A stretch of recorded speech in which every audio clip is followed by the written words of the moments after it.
Il semblerait, mais ça reste extrêmement hypothétique, je doute, hein, mais bon, au vu de ce qui se passe, tout le monde y va de sa petite imagination. Un audio qui prouverait que Alia a été envoyée chez ses ancêtres par Jay-Z, Didi et son manager et oncle, il me semble, Barry Hankerson. Je vous explique. En réalité, ben, on l'a vu maintenant, une photo, ça par contre, elle existe, où Alia participait aux fêtes blanches, au freak-off de Didi. Sauf que elle ne voulait plus du tout y aller parce qu'elle en avait marre. Ça, je peux le comprendre. Je pense que tu y vas une première fois parce que tu es dans le milieu pour un délire. Tu vas peut-être une deuxième fois histoire de dire allez. Et après, je pense que tu te dis si c'est pas mon délire, j'y vais plus. C'est pas mon délire. Ça, c'est pas mon truc de coucher à gauche à droite, d'être dans des orgies, dans des bains chelous. Voilà, on y va pour le délire. On est jeune, on sort de nos zones de confort, on tente des expériences. Ok, une deuxième fois, why not, histoire de. Mais après, tu te dis, c'est bon, trois, voilà. À un moment donné, honte à moi, c'est moi l'idiot. Et du coup, elle voulait plus de suite y aller. Et elle envisageait d'ailleurs, parce qu'elle est décédée 5 jours, je crois, après avoir participé à son dernier freak-off, de ce que j'ai compris plus ou moins, en tout cas pas très longtemps. Eh ben, elle voulait tout balancer de ce qu'il lui faisait faire de horrible, parce que apparemment, il l'a forcé à participer à des freak-offs. Et oui, et en plus de ça, il l'a vendé à plein de gens de l'industrie. Un peu comme ils auraient fait à Usher, tant d'autres gens, Young Miami, tout ça, tout ça. Et Alia, n'en pouvant plus, elle voulait tout balancer. Et comme par hasard, elle qui devait faire son clip Rock the Boat dans un studio, se retrouve aux Bahamas, dans un avion, inconsciente parce qu'on lui a donné une substance pour qu'elle s'endort, somnifère super solide, dans un avion, un jet pourri avec un chauffeur alcoolique qui a plus sa licence, avec une compagnie genre à la vraiment ratchet, alors que Lenny Kravitz, qui est amoureux d'Alia et qu'on dit qu'il voulait l'épouser, lui a envoyé un beau jet privé super grand, alors qu'on savait que Alia avait peur des petits jets privés. Vous connaissez l'histoire. Et après ça, il s'est passé tout un tas de choses bizarres que les gens n'arrivent pas à comprendre. Tout ce qu'il faut pour alimenter une théorie du complot. Sauf que ça peut avoir du sens. Pourquoi? Car on sait que Alia, au début, a commencé avec R. Kelly. En effet, l'oncle d'Alia, ayant un pied dans l'industrie, d'une manière ou d'une autre, a introduit Alia à R. Kelly, qui était son pote, quelque chose comme ça, je résume, qu'il a pris sous sa coupe. Et puis, bon, R. Kelly étant friand des petites filles, à l'époque, il en avait, je crois, 28, 29. Alia en avait 13, quelque chose par là, 12, quelque chose par là. Ils ont commencé à collaborer ensemble, sauf que pendant qu'ils collaboraient ensemble et que les parents faisaient pleinement confiance parce qu'ils voulaient accomplir le rêve de leur fille de devenir une chanteuse, une artiste, R. Kelly, il se faisait du bien avec la petite Alia, quoi. Alors que c'était complètement hors limite parce qu'elle n'avait même pas l'âge légal d'avoir des rapports S. Et ensuite, on connaît la petite histoire, l'album Age is Nothing But a Number, qui, maintenant je comprends mieux, je l'écoutais quand j'étais jeune, je comprends mieux tout ce que ça veut dire.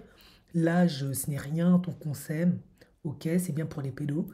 Et qui plus est, à 15 ans, pour se protéger des représailles, il augmente son âge, il trafique un document juridique, il augmente son âge, il l'épouse, parce qu'elle serait enceinte. Bébé qu'elle aurait prétendument perdu, très certainement. Quand les parents sont au courant, ils sont furax, ils font annuler le mariage, et Alia se retrouve avec Timbaland, Missy Elliott, etc. Et elle continue son petit bonhomme de chemin. Sauf que elle est dans un certain milieu, elle a toujours le même manager qui est Barry Hankerson, et elle se retrouve à côtoyer Jay-Z et tout le tintincoin. Puisque Jay-Z et Didi collaborent ensemble depuis Mathusalem. Jay-Z étant comme R. Kelly, il aime les petites. En effet, hein, il n'a pas hésité, je pense à gérer Rihanna, Foxy Brown, c'est une évidence, dans le ghetto. Il n'y a pas d'âge, on s'en fout, on survit comme on peut. Donc Foxy Brown, il l'a mangé jusqu'à fatiguer la pauvre, au point elle est fatiguée et traumatisée. Euh, et Beyoncé, qu'il a géré quand elle avait 16-17 ans. Maintenant, il l'a épousée. Eh ben, il voulait à tout prix gérer Alia. Alia dit qu'il ne s'est jamais rien passé avec Jay-Z. Moi, je n'y crois pas. Je pense que quand tu as été adultifié comme Alia et que tu as été hyper sexualisé très tôt comme elle et que tu as connu le sexe très jeune, et que tu es dans un certain environnement où c'est libre et débridé d'un point de vue sexuel, tu peux parfaitement avoir des plans avec quelqu'un sans te sentir en couple avec lui. Donc je pense, comme elle disait que c'est juste un pote, Jay-Z, je pense qu'elle a eu un truc avec Jay-Z, mais c'était pas une relation officialisée. C'est juste vite fait pour le délire. Sauf que Jay-Z était fou d'Aaliyah, il voulait à tout prix être avec elle, et il avait de bonnes chances de se dire qu'il n'y a pas de problème, puisque R. Kelly était déjà passé. R. Kelly qui avait également 15 ans de plus que Aaliyah, Jay-Z pareil, sauf que Aaliyah n'était pas intéressée par Jay-Z, en tout cas pas pour une relation suivie. Elle voulait Damon Dash et elle s'est mise en couple avec Damon Dash. Jay-Z, toujours très égo surdimensionné, profondément narcissique, psychopathe, parce qu'ils viennent du ghetto. J'en suis sûr qu'ils ont déjà envoyé plusieurs personnes chez leurs ancêtres, avant même d'être des stars.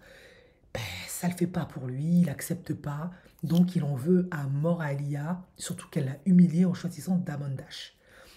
Et maintenant, ben, parce qu'elle est dans le milieu, parce qu'elle doit avoir une carrière qui avance, on connaît tout leur système de rituels, de leur manière de procéder, d'initier les jeunes d'une certaine manière très particulière, dans des flux coffres, etc. Kim Porter l'a expliqué dans le bouquin pour récolter une certaine énergie sexuelle qui permet de nourrir un dieu païen inspiré du vaudou, en tout cas c'est ce qu'elle dit, enfin peu importe. Et du coup, Alia fait des flux-coffres, il la force à faire des flux-coffres, etc. Didi, parce que lui c'est le roi du flux-coffre, c'est son truc, il est dedans, et on voit Alia sur les photos avec Didi. Donc, Alia, elle est prise au piège, parce qu'elle est contrainte de faire des trucs complètement hors de ses valeurs, de ses principes salaces, off caméra. Et devant la caméra, elle doit se montrer sur son meilleur jour. Et c'est vrai que ce qui a été très intéressant chez Alia, c'est qu'entre son passage chez R. Kelly, au moment où elle s'est retrouvée chez Timbaland et tout le tintouin, il y a eu une percée. On la voit dans La Reine des damnés, on la voit partout, partout, partout, partout. Et c'est un peu le même procédé. Et même moi, qui aimais beaucoup Alia sur le coup, je me rappelle, j'étais jeune, mais ça m'a paru super bizarre. Parce que je me suis dit, alors, pour les fans d'Alia comme moi, ne le prenez pas mal. J'adore Alia, je suis complètement dingue d'elle. Elle avait beaucoup de talent, elle était magnifique, mais comparée à une voix comme une Céline Dion ou Whitney Houston ou une Mariah Carey, après on aime ou on n'aime pas, vous voyez ce que je veux dire? Aretha Franklin, des artistes comme ça, elle en est quand même pas là. Et c'est vrai que je trouvais quand même un peu bizarre qu'elle soit autant... ça faisait un peu bizarre. Après, c'est peut-être une époque, je sais pas. Mais je trouvais bizarre qu'elle soit vraiment bookée partout. Autant Beyoncé, elle a pas une voix de ouf, même si elle a quand même une voix. Mais elle a quand même un talent au niveau de la danse exceptionnel. C'est une bosseuse acharnée. Voilà. On voit quand même la différence. Elle, qu'elle soit partout, etc., avec tout ce qu'elle met en place, ça, je peux comprendre. Mais Alia, c'était un peu, je trouve ça un peu étonnant parfois. Parce que je me disais, ouais, mais Alia, ouais, elle est belle, elle a du talent, mais c'est pas non plus. Voilà, il y avait quand même des artistes qui pouvaient un peu rivaliser avec elle. Mais tout était sur Alia. Et je veux bien croire, mais ça c'est moi, qu'il y avait peut-être aussi une spiritualité qui pouvait faire que les gens soient attirés par toi, ne voient que toi. Voilà, parce que tu fais des choses qui font que. En tout cas, si on n'est pas spirituel, moi je suis spirituel, donc j'y crois à ça. Je sais qu'il y en a, ils vont chez les marabouts, les sorciers font tout un tas de trucs pour attirer l'amour, la chance et tout ça. Et malheureusement, Alia n'en peut plus. Elle est fatiguée parce que ça lui demande un don de soi complètement hors, hors sol. Toujours faire des freak-off, etc. Comme Cassie a dû être contrainte, comme Kim Porter, comme tant d'autres, comme Usher, comme tant d'autres. Et elle veut tout balance. Et c'est là qu'il décide de tout orchestrer. Sauf que Alia a un manager qui s'appelle Barry Carson, l'ex-mari à Gladys Knight, et ils peuvent pas prendre des décisions pour Alia comme ça parce qu'elle n'est pas dans leur label et c'est pas leur manager. Donc apparemment, ils se seraient mis d'accord avec lui pour faire le crash d'Alia. Pourquoi les gens soupçonnent ça? Parce que Barry Carson, ben, c'est lui qui à la dernière minute a décidé qu'Alia devait aller sur le Bahamas, etc., etc. Et surtout, c'était son manager, il a signé juste quelques jours avant que Alia aille aux Bahamas pour prendre ce jet, un accord de non, non, enfin, de protection, une assurance en gros, qui le protège si Alia et son équipe ont un problème. Alors vous pouvez me dire que c'est un homme d'affaires, il se protège, ça se fait, mais étonnamment, c'est comme si il était au courant qu'il allait arriver un truc. Il n'a jamais fait, pendant des années, Mathusalem, et du jour au lendemain, il décide de le faire. Quelques jours plus tard, elle est envoyée là-bas, elle a un accident. Et qu'est-ce qui se passe? Lui, il y a plein de procès qui se passent, mais lui n'est pas attaqué, il est protégé, parce qu'il avait signé cet accord. Et qui plus est, et c'est là où les gens se sont dit c'est bizarre, son label, parce que je crois que c'est lui qui, du coup, a empoché cet argent, il empoche, suite à la mort d'Alia, 90 millions de dollars. Il empoche ça. Ton artiste star favori qui est en vue meurt, et toi, non seulement on te fout pas un procès alors que tu es clairement responsable d'elle, et deux, tu empoches 90 millions de dollars. Et les gens soupçonnent qu'ils ont orchestré ça, parce que je pense que Alia, ne voulant plus faire des free-off, voulant les balancer, et en plus, il y avait déjà quelqu'un d'autre qui était sous le coup, Beyoncé, qui avait peut-être les dents beaucoup plus crochues, était prêt à beaucoup plus de choses que Alia. Parce qu'Alia, je pense qu'elle a accepté de faire certaines choses. Comme tant d'artistes, je peux comprendre que tu vas avancer, tu vas réussir, etc. Mais je pense qu'à un moment donné, c'était enough. C'est tiré de chez R. Kelly, elle en pouvait plus, elle voulait plus de Jay-Z, voilà. Et c'est là où ils ont dit, bon, on va la remplacer. Parce que très certainement, ils ont compris qu'Alia, au niveau de son énergie, son aura, c'était plus trop ça. Et en plus, il y avait Beyoncé pour la remplacer. Et c'est vrai que Beyoncé, d'une certaine manière, a, à mon sens, beaucoup plus cartonné qu'une Alia. En tout cas, au niveau de l'aura, de la visibilité, elle a touché beaucoup plus de monde. Parce que moi, j'ai l'impression, après je peux me tromper, qu'Alia, j'ai l'impression qu'elle touchait un petit peu plus les Afro-Américains, on va dire. Mais Beyoncé, elle touche vraiment tout le monde pour le coup. Ça, c'est mon avis. Je peux me tromper, je ne suis pas une experte de la musique. Et du coup, les gens pensent que tous les trois ont comploté avec d'autres gens, mais surtout tous les trois, pour envoyer Alia chez les ancêtres. De plus, Barry Machin est connu pour être une merde. Gladys Knight s'est plaint de lui, il lui a fait la misère au moment du divorce. Jojo lui a dit qu'il l'a forcé, la chanteuse Jojo, à prendre des substances illicites, à faire des trucs chelous, machin.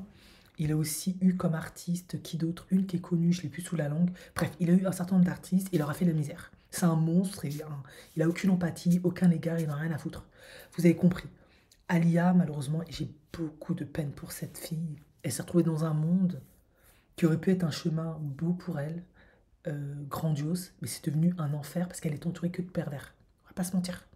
Que des gars qui aiment les minettes, qui aiment la chair fraîche, qui ont aucun état d'âme et qui n'ont strictement rien à carrer, qui veulent juste profiter de toi, de ta jeunesse et se faire plein d'argent sur ton dos.